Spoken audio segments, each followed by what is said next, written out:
2016년 들어서 오늘부터 수요일마다 에스겔 강해가 진행이 됩니다. 함께 기도해 주시고 여러분들 복이 있으신 겁니다. 교회에서 에스겔 강해를 전체로 하는 데는 사실은 드뭅니다.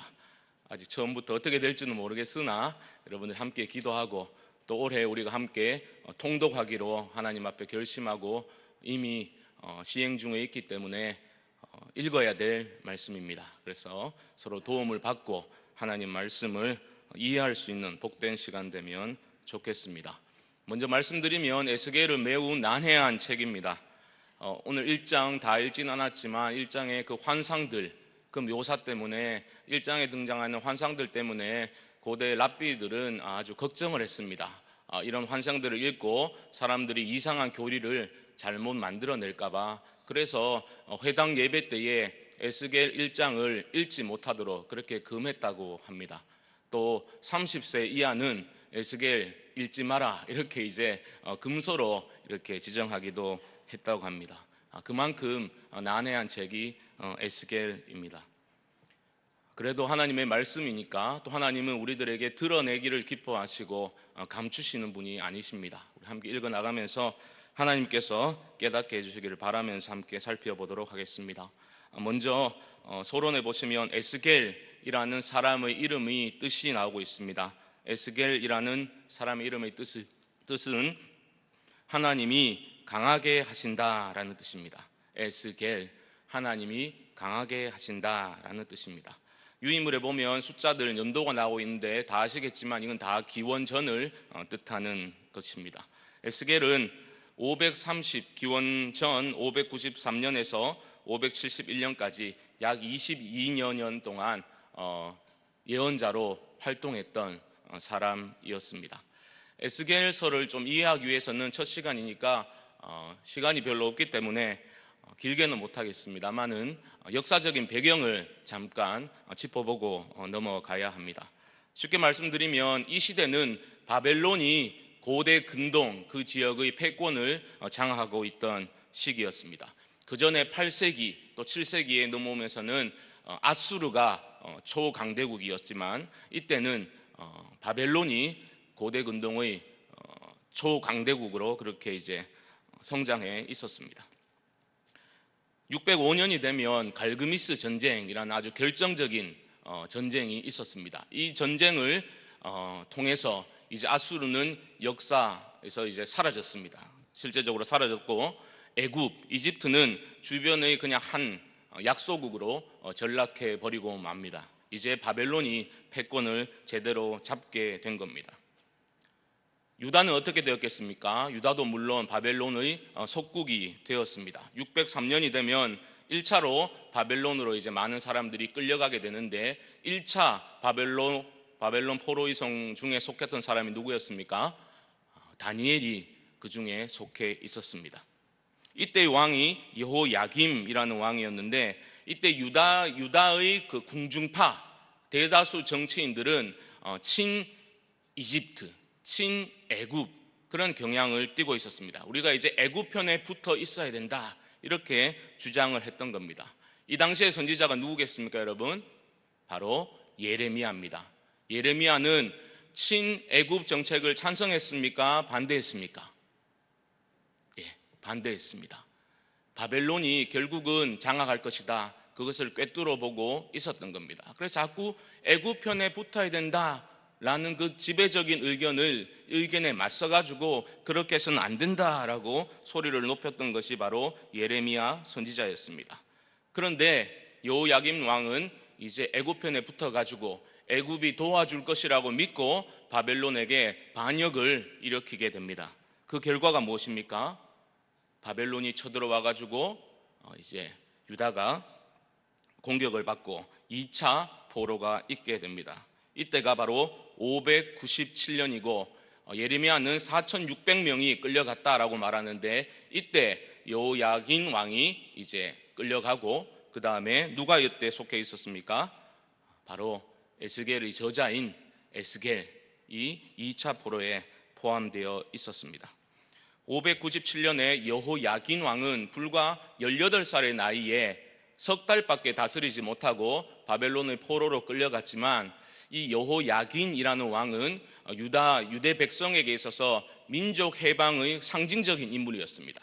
그러니까 바벨론 나라 자체도 유다의 왕이라고 하면 이제 그 후에 세워진 유다의 마지막 왕인 시드기야가 아니라 바벨론의 공식 문서에도 발견된 토판을 보게 되면 유다의 왕으로 누구를 적고 있냐 하면 여호야긴 왕을 적고 있다는 겁니다. 여호야긴 왕은 석 달밖에 다스리지 못했지만 이처럼 아주 상징적으로 중요한 사람이었다는 겁니다. 에스겔서도 쭉 읽어 나가다 보면 이제 때를 말할 때, 시기를 말할 때 누구를 기준으로 삼고 있습니까? 엄연히 유다의 시드기야 왕이 있음에도 불구하고 뭐라고 합니까? 여호야긴 왕이 사로잡힌 지 5년, 그 기준을 바로 참된 왕이라고, 합법적인 왕이라고 믿고 있었던, 간주하고 있었던 여호야긴을 기준으로 삼고 있는 것을 우리가 보게 되는 겁니다. 이제 마지막으로는 어떻게 됩니까? 시드기야가 친애굽 정책을 펼 것인가, 친바벨론 정책을 펼 것인가 갈팡질팡하다가 또 잘못 선택을 해가지고 바벨론의 침공을 받고 유다는 결국 멸망하게 됩니다. 그것이 바로 586년에 일어난 일입니다. 예레미야는 바벨론의 포로 생활을 하고 있던 사람들에게 편지까지 직접 써서 보냈습니다. 뭐라고 했습니까? 그 포로로 살고 있던 사람들은 헛된 망상, 환상에 사로잡혀 있었다는 겁니다. 무엇이었습니까? 헛된 소망은 무엇이었습니까? 하나님께서 바벨론을 금세 멸하시고 우리를 다시 우리 고국으로 돌려보내줄 것이다. 그러한 희망을 간직하고 헛된 희망을 가지고 살아가고 있었다는 겁니다. 이것을 부추겼던 사람이 누굽니까? 예레미야서를 읽게 되면 바로 하나냐와 같은 거짓 선지자였습니다. 그는 이제 뭐라고 했습니까? 하나님께서 여호와의 손이 바벨론 왕의 뿔을 꺾어버리고 딱 2년 본다 이렇게 말한 겁니다. 2년 안에 바벨론으로 끌려간 모든 포로들, 시드기야 왕을 여호야긴 왕을 포함해서 그 포로들이 다시 돌아오게 될 것이다. 그러한 예언을 했던 겁니다. 이제 백성들이 그 당시 바벨론의 국내외의 정세가 조금 이제 혼란했었거든요. 이거 보니까 진짜구나. 바벨론으로 끌려갔던 사람들 바벨론 곧 무너지고 포로들 돌아오겠구나. 이 땅이 회복되겠구나. 그러한 꿈을 간직하고 살아가고 있었다는 겁니다. 예레미야를 통해서도 백성들이 말을 듣지 않자 하나님께서는 어떻게 하셨습니까? 바로 바벨론의 포로 생활을 하고 있던 그 사람들 중에서 한 선지자를 불러 세우십니다. 그 세워진 사람이 바로 오늘의 주인공인 에스겔이라는 사람이라는 겁니다. 에스겔서를 이제 세 달록으로 크게 나누어 보면 이제 1장에서 24장은 유다의 멸망 전인데 예루살렘의 심판을 예언하고 있는 부분이고 25장에서 32장은 이방 나라에 대한 심판의 예언이 나오고 있습니다. 그리고 마지막 부분인 33장에서 48장은 회복된 이스라엘에 대한 예언이 기록되어져 있습니다. 그 단락은 매우 선명합니다. 그런데 우리는 에스겔서를 읽어보신 분은 아시겠지만 계속해서 심판하는 이야기, 망하는 이야기가 나오니까 에스겔이 너네들 이제 다 죽었다, 소망이 없다, 끝났다, 이런 심판과 저주의 메시지를 던지는 사람으로 우리가 오해하기 쉬운데 사실은 그렇지 않습니다. 마지막 단락을 보면 정말로 유다가 예언대로 멸망한 후에 에스겔은 어떤 예언을 하고 있습니까? 더 이상 심판을 이야기하지 않습니다. 그래도 결국은 하나님께서 회복시켜 주실 것이다. 그 회복의 메시지를 보내고 있는 겁니다. 다 끝났다, 저주를 하고 있는 것이 아니라 너희가 돌이키기만 한다면, 여호와 하나님의 음성을 청종하고 그분께로 돌이키기만 한다면 살 수 있다. 그 말을 하고 있다는 것입니다. 이제 본론으로 들어가서 1절부터 우리가 한번 살펴나가도록 하겠습니다. 에스겔이 바벨론의 포로 생활을 하고 있을 때에 드디어 하늘이 열리는 그러한 경험을 하게 됩니다. 이때는 1절 말씀 한번 보십시오. 1절 말씀 함께 읽어보겠습니다. 시작.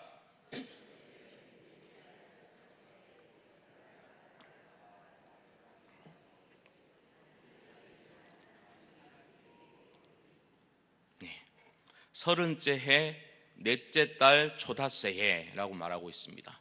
이게 언제입니까? 학자들의 의견이 분분하지만 이제 대다수의 학자들은 30째 해라는 것은 에스겔이 30세가 되었을 때 그 해를 말한다라고 보고 있습니다. 이때는 또 언제인가, 몇 년도인가라는 것을 알려면 2절을 보시면 여호야긴 왕이 사로잡힌 지 5년 그 달 초닷새라, 같은 날입니다.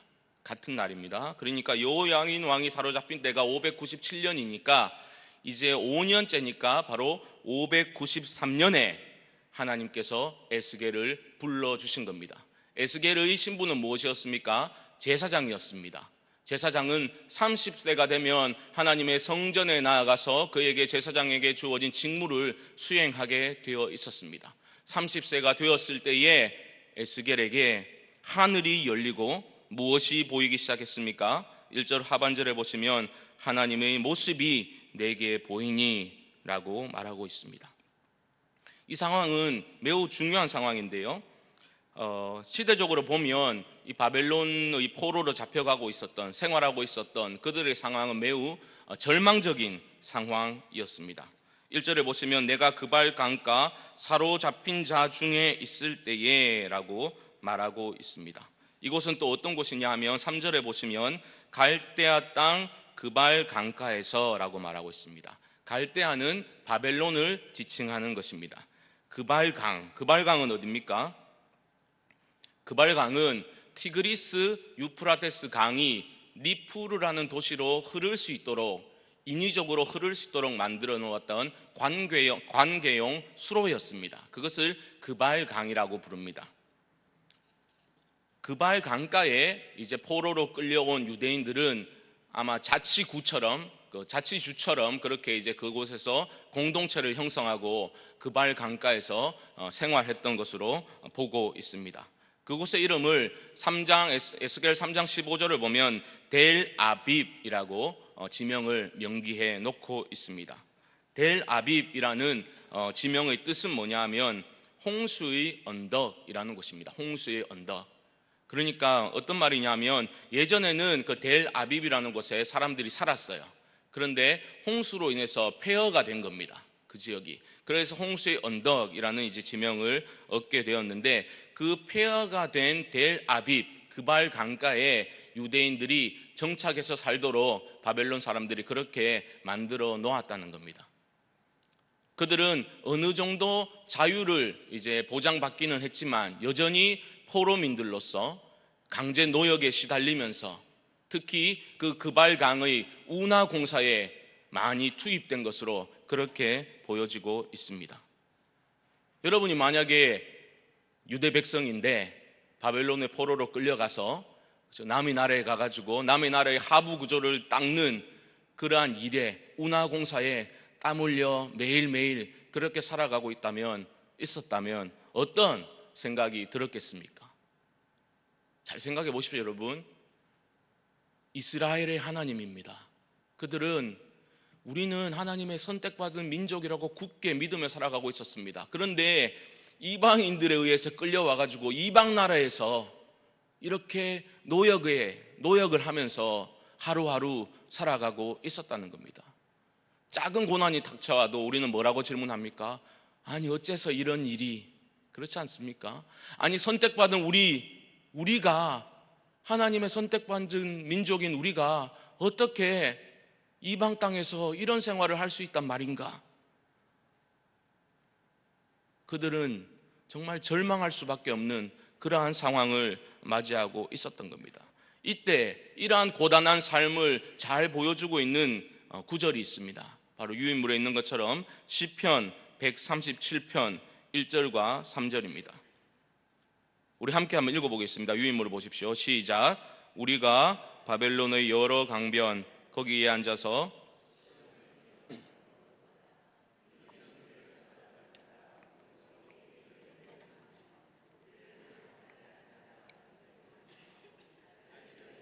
시온의 노래 중 하나를 노래하라 하미로다. 어디에 앉아 있었다고요? 바벨론의 여러 강변, 거기 앉아서 시온을 기억하며 울었다라고 말합니다. 어떤 상황입니까? 지금 운하공사를 위해서 막 땀 흘려 일하다가 잠깐 쉬는 시간에 지금 나라 옛날 자기 고국을 생각하면서 이렇게 슬픔에 잠겨 있는데 그 이제 노동을 감시하던 바벨론 사람이 뭐라고 한 겁니까? 야, 너 일어나가지고 너네 나라 노래 한 곡 뽑아봐. 이렇게 조롱하고 노래 한번 불러봐. 이런 상황을 지금 묘사하고 있는 것이 바로 시편 137편의 모습이라는 것입니다. 세상 사람들이 내가 믿는 하나님은 어디 있냐 손가락질하고 조롱하는 그러한 절망적인 상황, 미래가 보이지 않는 그러한 두려운 상황, 내일이 어찌 될지 모르는 그러한 어려운 절망적인 상황 속에서 그럼에도 불구하고 에스겔은 절망을 하지 않고 있습니다. 상황이 절망적이고 억압적일수록 하늘을 향한 우리의 두드림은 더욱 세워져야 할 줄 믿습니다. 절망하지 아니하고 절망적인 상황을 접하여서 하늘을 바라보고 예배 처소에서 예배하고 있었던 에스겔에게 어떤 일이 일어나고 있습니까? 하늘이 열리며 하나님의 모습이 내게 보이니. 간절한 마음으로 하늘을 바라고 있을 때에 하늘의 문이 열리며 하나님의 모습이 에스겔에게 보여지게 됩니다. 너무너무 중요한 사건이잖아요. 순간이지 않습니까? 하늘이 열리고 그 다음 게 중요한데 하늘이 열렸는데 그 다음에 하나님의 모습이 에스겔에게 보여졌다는 겁니다.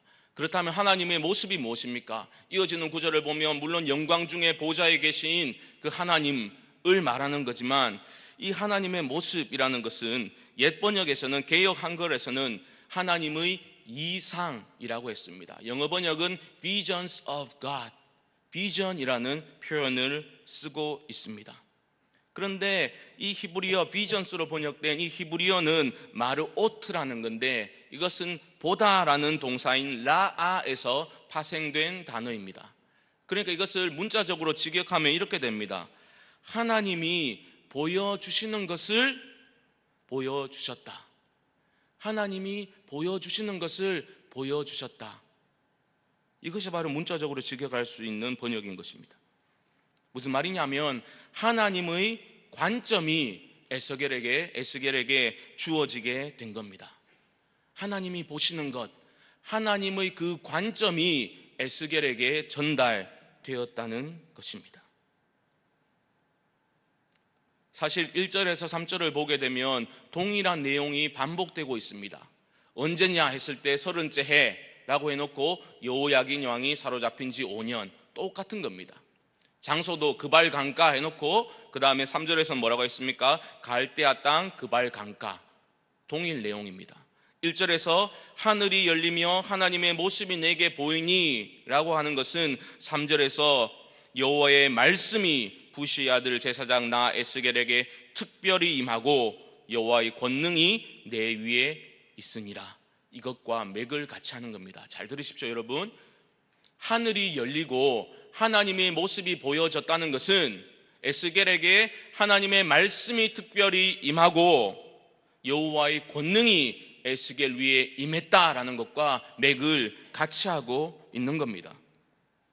하늘이 열린다는 것은 무슨 뜻입니까? 하늘이 열리고 하나님의 관점이 에스겔에게 주어지게 되니까 에스겔은 하나님의 관점에서 이 땅의 역사와 또 자기 자신의 그 개인의 역사를 새롭게 해석할 수 있는 힘을 얻게 되었다는 겁니다. 하나님의 관점이 에스겔에게 주어졌기 때문입니다. 절망적인 상황입니다. 어떻게 해야 될지 모르는 막막한 상황입니다. 우리가 어떻게 될까? 선택받은 민족인 우리가 어떻게 될까 고민하고 주저앉을 수 있는 그러한 상황에서 하나님의 관점이 주어지니까, 하나님의 모습을 보게 되니까 어떻게 되는 겁니까? 다시 이 상황을 새롭게 해석할 수 있는 길이 열려지게 되었다는 것입니다. 이것이 바로 참된 비전입니다. 참된 비전이라는 것은 하나님의 관점으로 우리의 상황을, 이 땅의 역사를 해석할 수 있는 능력입니다. 참된 비전은 말씀으로 삶을 해석하는 것입니다.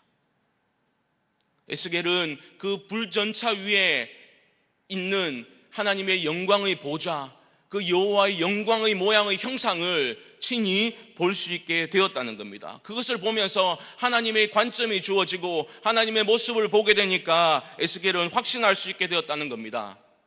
유다라는 나라는 망할 수 있어도 결코 하나님의 나라는 실패할 수 없다는 것을 에스겔은 새롭게 깨닫게 되었다는 겁니다. 이스라엘의 하나님이 저렇게 영광 중에 계시니 유다라는 나라는 망할 수 있어도 우리는 망하지 않겠구나, 그것을 깨달을 수 있게 되었다는 겁니다. 새로운 소망을 에스겔은 발견하게 된 것입니다. 사랑하는 교우 여러분, 우리에게도 이러한 하늘이 열리는 경험이 있기를 주님의 이름으로 축복합니다. 하늘이 열리고 하나님의 말씀이 우리에게 주어져서 그 하나님의 말씀으로 우리의 삶을 해석할 때에 우리에게 새로운 삶이 펼쳐지게 될 줄 믿습니다. 에스겔은 말합니다. 여호와의 권능이 내 위에 있느니라. 권능으로 번역된 것은 문자적 의미는 손입니다. 여호와의 손, 여호와의 권능의 손이 자신 위에 임했다라고 에스겔은 말하고 있는 겁니다. 중요한 것은 여기서 에스겔은 바로 나에게 자신을, 주체를 강조하고 있는 것을 우리는 보게 됩니다. 어떠십니까 여러분? 여러분들에겐 이러한 영적인, 내적인 영적 체험이 있으십니까? 다른 사람 체험 말고 정말 하나님의 손이 내 위에 임하셨구나, 그러한 영적인 체험을 여러분들은 가지고 계십니까? 다른 사람에게가 아니라, 남이 해주는 말이 아니라 우리 자신에게 하나님의 말씀이 임하게 되는 영적인 체험이 있기를 주님의 이름으로 축복합니다. 우리 가슴이 왜 냉랭합니까? 하나님의 말씀을 대하고 예배를 드릴 때도 우리의 가슴은 왜 이리 냉랭합니까? 하나님의 말씀이 우리에게 임하지 않았기 때문입니다. 우리가 그저 우리 삶의 필요에만 초점을 맞추고 살아가기 때문에 그 필요가 채워지면 우리의 가슴은 냉랭해지는 겁니다. 더 필요 없으니까, 더 편안하니까. 하지만 하나님의 말씀이 우리에게 임하고 그 말씀으로 우리의 삶을 해석하기 시작하면 우리의 가슴은 결코 냉랭해질 수가 없는 것입니다. 하나님의 말씀에 비추어서 우리의 삶을 해석하고 그 실패할 수 없는 그 하나님의 은혜의 다스림을 앙망하면서 살아가는 인생이 참으로 복된 인생인 줄 믿습니다. 이러한 말씀의 체험이 우리 모두에게 있어야 합니다. 2016년에 저도에도 말씀드렸지만 우리가 통독운동 시작했지 않습니까? 시작하고 계십니까 여러분? 시작하셨습니까? 좀 소리가 생각보다 약한데요. 너무 많은 사람들이 교회를 왔다 갔다 출입하고 있지만 마치 요한계시록을 자신들의 삶의 실천으로 삼을 것처럼, 그죠? 봉인된 말씀을 지니고 살아갑니다. 신앙생활을 합니다. 주님이 임하셔야지 이 봉인이 해제될 것이다, 그런 믿음으로 사는 것 같아요. 말씀을 펼쳐서 읽지를 않습니다. 주님 오시면 이 봉인을 해제해 주시리라, 그런 믿음을 가지고 읽지를 않습니다. 여러분, 제가 이런 스피드로 지금 말할 때에 여러분 이 빠르기로 성경을 통독한다면 몇 시간 정도 걸리면 66권을 다 읽을 것 같습니까? 약 80시간 정도면 신구약 성경을 일독하실 수 있습니다. 이 빠르면 다 하실 수 있겠죠? 80시간이면 66권을 다 읽어낼 수가 있습니다. 오늘 에스겔 1장 다 읽지도 않았는데 표 꺼내가지고 동그라미 치고 이러시면 안 됩니다. 여러분. 텍스트를 펴놓고 제대로 읽으셔야 돼요. 어떤 분들은 막 mp3 막 다운받아 놓고 막 몇 배속으로 틀어놓고 귀에 꽂고 막 주무시고 자고 일어나서 일독했다 이러시는 분들 계시는데 그러시면 안 됩니다. 듣더라도 텍스트를 펴서 같이 읽으셔야 합니다. 사방팔방으로 치닫는 우리의 그 분주한 마음들을 좀 내려놓고 하나님의 말씀에 우리의 내면을 비출 수 있어야 합니다. 우리가 하나님의 말씀을 읊조리며 말씀의 밑줄을 그으면서 읽어나갈 때에 하나님의 말씀이 우리의 심령에 밑줄을 그어주는 그런 역사가, 사건이 일어나게 될 것입니다. 그때에 우리는 그저 열심히만 살아가는 그러한 삶의 모습들, 하나님의 뜻과 상관없이 그저 열심히만, 성실히만 살아가는 그러한 눈먼 운동성이 하나님의 말씀이 우리에게 임할 때에 증발되어 버리고 하나님의 뜻에 사로잡힌 참으로 값진 인생으로 살아갈 수 있게 될 줄 믿습니다. 에스겔은 하늘이 열리게 되고 하나님의 말씀이 임하게 되고 하나님의 영광의 형상을 보게 됩니다. 4절 말씀 보시면 제가 한번 읽겠습니다. 내가 보니 북쪽에서부터 폭풍과 큰 구름이 오는데 그 속에서 불이 번쩍번쩍하여 빛이 그 사방에 비치며 그 불 가운데 단 쇠 같은 것이 나타나 보이고, 이렇게 소개를 하고 있습니다. 폭풍과 큰 구름과 불은 바로 하나님의 초자연적인 임재를 소개할 때 등장하는 전형적인 표현입니다. 모세와 만나 주실 때 그랬고요, 엘리야에게 하나님께서 자신을 드러내실 때에 이러한 현상이 일어났었습니다. 하나님의 초자연적인 임재의 사건이 지금 일어나고 있다라는 것을 에스겔은 기록해 나가고 있는 겁니다. 4절로부터 마지막 절까지는 이제 우리가 읽으면 이게 도대체 무슨 내용인가 머릿속에 그리기조차 어려운 그러한 내용들이 나오고 있습니다. 제가 생각보다 많이 친절하기 때문에 여러분들을 위해서 자료 화면을 준비했습니다. 사진을 한번 보시면 이해가 빠르실 겁니다. 한번 보여주시죠. 첫 번째 사진. 저걸 보시면 네 생물체가 나오고 있습니다. 보이십니까, 여러분?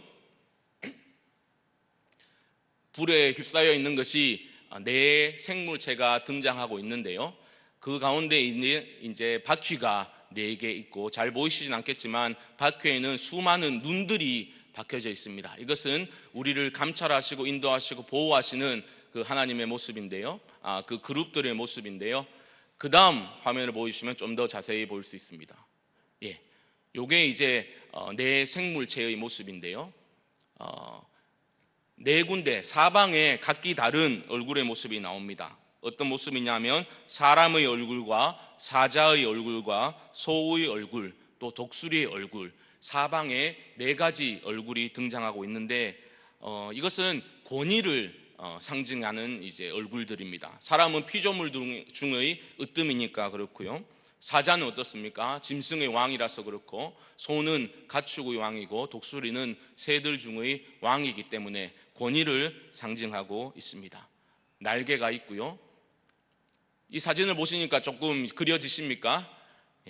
이걸 한번 보시고 댁에 돌아가셔가지고 에스겔을 읽으시면 조금 더 이해가 잘 되실 겁니다. 첫 번째 사진으로 보여주시죠. 보시면 그 네 생물체와 그 바퀴 위에 우리말 성경에 보면 궁창이라고 표현하고 있는데, 이것은 단단하고 평평한 이제 어떤 단을 생각하시면 됩니다. 플랫폼 같은 거. 그 단 위에 보좌가 하나 있고 그 위에 사람 모양 같은 형상이 있었다라고 말하고 있습니다. 그렇죠? 저 위에 보이시죠, 여러분? 그게 바로 오늘 1장의 마지막 부분에 등장하고 있는 여호와의 영광의 형상이다 라고 말하고 있습니다. 됐습니다. 자, 에스겔은 이제 보았습니다. 무엇을 보았나 하면 보좌 위에 계신 여호와의 영광의 형상의 모양. 근데 여러분, 에스겔서를 쭉 읽어 나가시다 보면, 특히 1장의 환상을 읽어 나가다 보면 이렇게 나옵니다.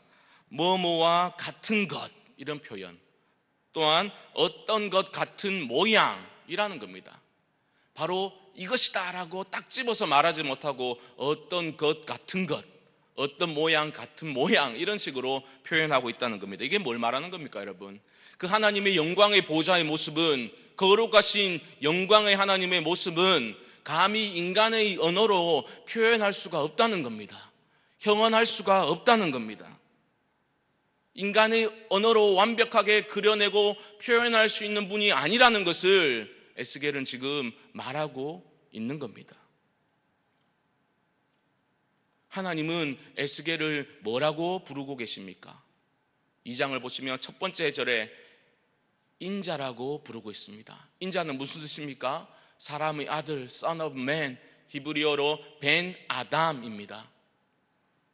인자라는 것은 무엇을 강조하고 있는 겁니까? 인간의 연약함을 드러내주는 동시에 전능하신 하나님을 부각시켜주는 표현이 바로 인자라는 표현입니다. 사람의 아들아, 얼마나 네가 연약한 존재인지 제대로 알아라. 그 말씀을 하나님께서 우리에게 하고 계신 겁니다. 질그릇 같은 인간에게 하나님의 영광이 비춰지니까 에스겔은 어떻게 하게 됩니까? 즉각적으로 그 자리에서 엎드리게 되는 겁니다. 화로다 나여 망하게 되었도다. 거룩하신 영광의 하나님의 존전 앞에서 화로다 나여 망하게 되었도다. 엎드릴 수밖에 없었던 그 이사야의 고백과 같이 지금 에스겔은 자신의 그 하나님 전능하신 거룩하신 하나님 앞에서 자신의 그 무력감과 자신의 그 죄됨과 부정함과 스스로 겸비하지 않을 수 없는 그 겸손한 자세로 경외하는 마음으로 하나님 앞에 엎드려 있는 모습을 기록하고 있다는 것입니다. 사랑하는 교회 여러분, 전능하신 하나님 앞에 바짝 엎드리는 인생이 참으로 복된 인생인 줄 믿습니다.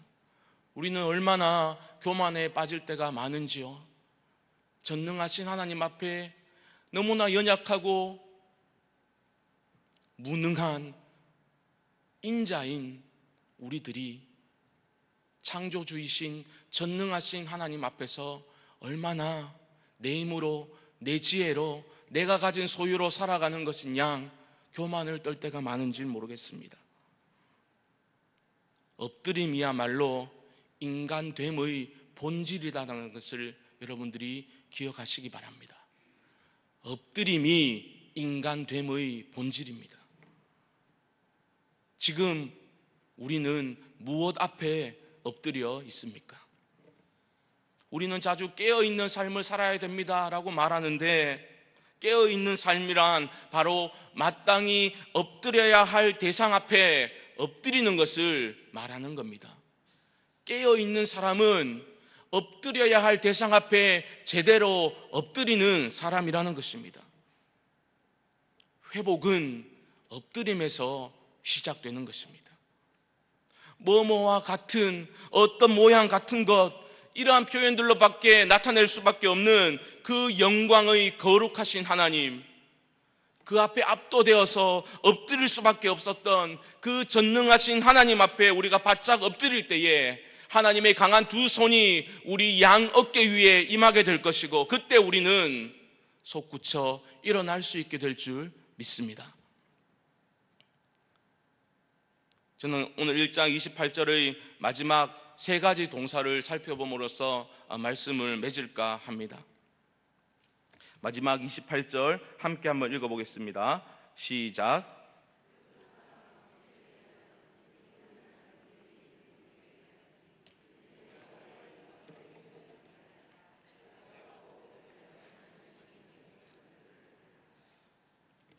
내가 보고 엎드려 말씀하시는 이의 음성을 들으니라.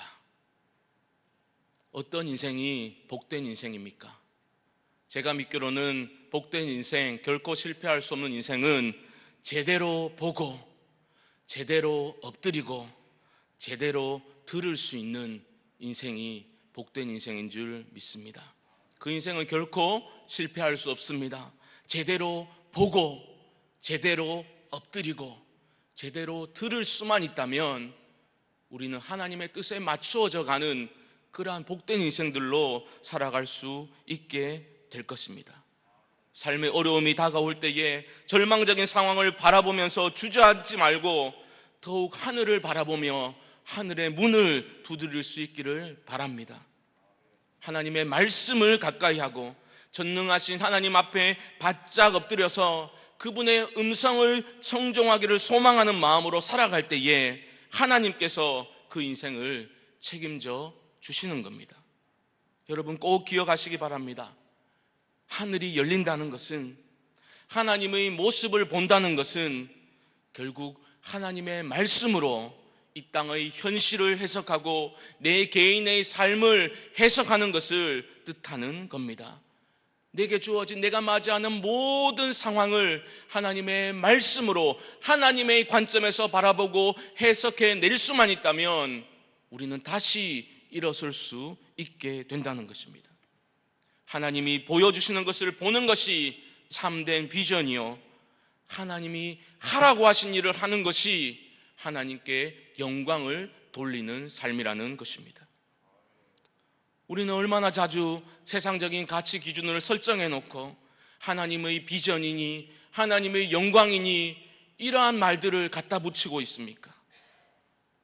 비전이란 말이 넘쳐나고 영광이라는 말도 넘쳐나지만 과연 그것이 우리가 하나님의 말씀으로 우리에게 주어진 삶을 해석함으로써 주어진 그러한 일들인가, 우리는 스스로에게 물어볼 수 있어야 합니다. 하나님의 관점으로 세상을 꿰뚫어보고 내 자신의 삶을 비록 절망적인 상황이라 할지라도 여전히 하나님께서 나를 붙들고 계시고 결코 실패할 수 없는 그 하나님 나라의 그 꿈의 관점에서 우리가 그 상황을 해석해 낼 수만 있다면 우리 앞에는 새로운 세상이 펼쳐지게 될 줄 믿습니다. 우리는 세상적인 관점에서 성공할 수도 있고 실패할 수도 있습니다. 우리가 간절히 기도했지만 그 기도한 대상이 불치병에서 치유함을 입을 수도 있고 아니면 하나님이 데려가실 수도 있습니다. 문제는 그때에 바로 세상적인 관점에서 실패처럼 보이고 답이 없는 것처럼 보이고 절망적인 상황처럼 보이는 그때에 우리의 질문은, 하나님은 그때 내가 그렇게 아파하고 우리 교회가 그렇게 힘들 때에 하나님은 그때 어디에 계셨습니까?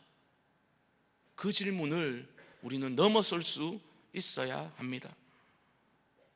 3절 말씀에 보시면 여호와의 권능이 내 위에 있으니라.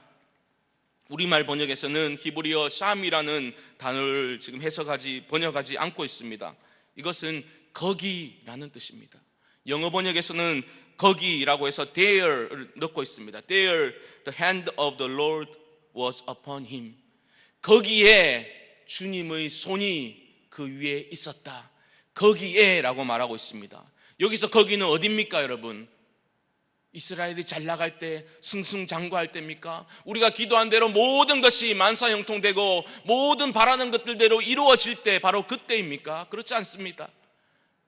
미래가 보이지 않는 노래 한 곡 뽑아봐라, 세상이 조롱하고 손가락질하는, 미래가 보이지 않는 그 절망적인 어둠이 잠시 가고 있는 듯한 바로 그 상황, 바로 거기에 여호와의 권능의 손이 임하게 되었다는 겁니다. 하나님은 절망적인 포로 생활이 이어지고 있던, 견뎌내고 있던 그 에스겔, 절망적인 상황을 살아내고 있던 에스겔 위에 여호와의 권능의 손이 임하게 된 것입니다. 심판을 말하고 마지막에 가서는 회복을 말하고 있는 에스겔의 마지막 절 48장 35절은 어떻게 마무리되고 있습니까? 자막을 한번 띄워주시면 좋겠는데요. 48장 마지막을 보면 어떻게 나오고 있습니까? 그날 후로는 그 성읍의 이름을 여호와 삼마라 하리라. 여호와 삼마 무슨 뜻입니까?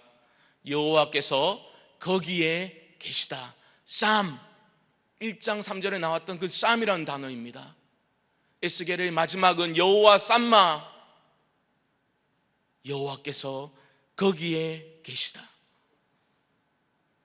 하늘이 열려지고 하나님의 말씀이 우리 가운데 임하게 되면 하나님의 관점으로 그 절망적인 상황을 해석할 수 있는 힘을 얻게 되고, 그때에 우리는 그 절망적인 상황 속에서도 여전히 거기에 우리와 함께 계시는 하나님을 만나 뵙게 될 줄 믿습니다. 이것이 믿음이요, 이것이 신앙입니다. 승리의 하나님만 붙들고 살아가는 것이 아니라 도저히 이해할 수 없을 것 같은 그러한 절망적인 어려운 상황이 우리를 엄습할 때에 그 상황을 말씀을 통해서 해석해내고 이것이 끝이 아니라는 것, 이 아픔의 상황, 이 절망의 상황 속에서도 하나님은 나와 함께 아파하시고 거기에 하나님이 나와 함께 하신다는 그 여호와 쌈마의 하나님, 그 하나님을 우리가 붙들 수만 있다면 우리 개인과 우리 교회 가운데 하나님의 회복의 역사가 일어나게 될 줄 믿습니다. 우리 개인에게, 우리 내일 교회 위에 하늘이 열려지고 하나님의 말씀이 임함으로 어떠한 상황 속에서도 우리를 붙들고 계신, 거기에 계신 여호와 쌈마, 그 하나님의 체험이 넘쳐날 수 있기를 주님의 이름으로 축복합니다. 결코 실패할 수 없는 하나님 나라의 꿈을 함께 꾸면서 함께 엎드리고 함께 바라보고 함께 그분의 음성을 청종할 수 있는 복된 내일의 성도님들 되시기를 주님의 이름으로 간절히 축원합니다.